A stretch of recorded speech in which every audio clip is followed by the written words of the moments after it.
The things one thinks about while they're canning. This is my train of thought while I'm canning. You would think yeah, right? You can hear me.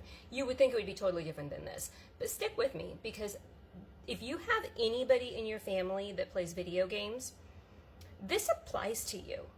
Like, this really applies to you.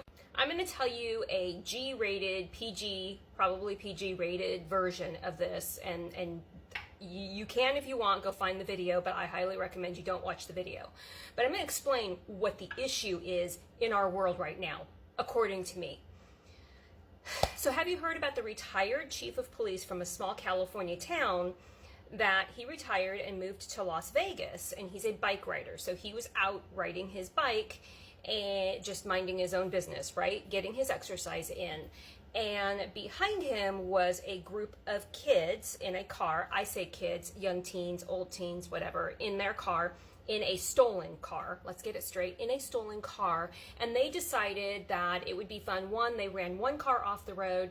And then two, they decided it would be fun. The guy in the back seat is egging on the driver. Hit him, let's hit him, whatever. And they literally plow down into the guy on a bike. And he flips and flips and flips, dies 4 hours later, and that's it. That's the end. Do you ever wonder why that happens? Like, literally think about it. Where in our brains would that thought even come into being? Like, who in their right minds would think, oh, there's a bike, I'm in a car, let's hit the bike and let's watch him fly and let's laugh while we're doing it? That is nowhere in our brain. Nowhere in our brain is stealing a car. Sidebar, did you know that in a county very close to my county, that they don't even prosecute you until you have had 10 auto thefts under your belt? That means you have to have stolen 10 cars and gotten caught stealing those 10 cars. If you don't know who Lieutenant Colonel Grossman is, you should look him up, and you should start reading some of his books because he's going to explain it perfectly well. Did you ever wonder why people hurt themselves after they've done a mass hurting of others? Do you ever wonder why people are getting more violent than ever? Like, literally more violent than ever? He explains it all.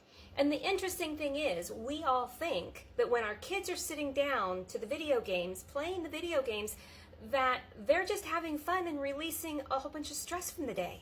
That's not it. In video games, when they do this and they end themselves, then they start the game over again. So are they ending themselves in the game of life, thinking they're going to start over again? That's something to ponder, isn't it? Like, after they do a whole bunch of mayhem, do they think that if they do that thing they do in the video game, that it's going to bring them back to part 2? That's not how it goes in life. That's not how it goes in life. But our kids aren't understanding that, are they? And that brings me right back to the retired police chief. When I saw and heard this story, the first thing out of my brain was, oh my gosh, they were living a real life video game. Because don't we run cars off the road so that we can get to the finish line in video games? Don't we accidentally hit people and then get points for that kind of stuff? I know I've seen video games like that. And that brings me to the question of, what are we teaching our children?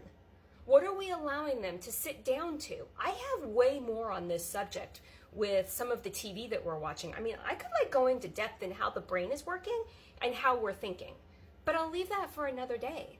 But for right now, I want you to think, when a child is sitting down at a video game and they're playing, is that in the future going to lead to them playing in real life with you and I?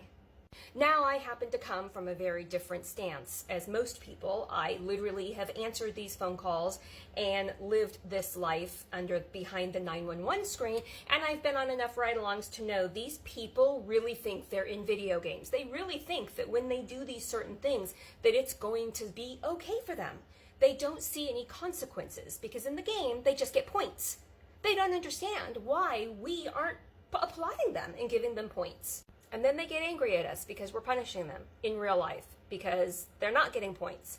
They're getting check marks in the negative category. And this brings me right back to my thought. Why are we allowing our children and our adults to sit down and play these video games where they're hurting permanently these people, and we think it's okay because they're just blowing off steam. How is it really affecting the brain? Because I've done years-long studies and research on reprogramming the brain from damage that I've had. I understand that anything that we allow in our brain affects us. Whether a positive or a negative, it affects us. Even when we don't see it, it affects us. So now I'm sitting here while I'm canning, my thoughts while canning, like they thought they were playing a video game. They thought this was okay. They thought this is how life is lived because they're not seeing it outside in the real world. All of our children and teens and young adults, they're strapped to the couch playing games. I think we all need to get outside more.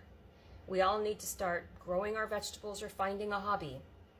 We all need to start taking walks out in the forest or the beach or even on a city street and talking to our neighbors.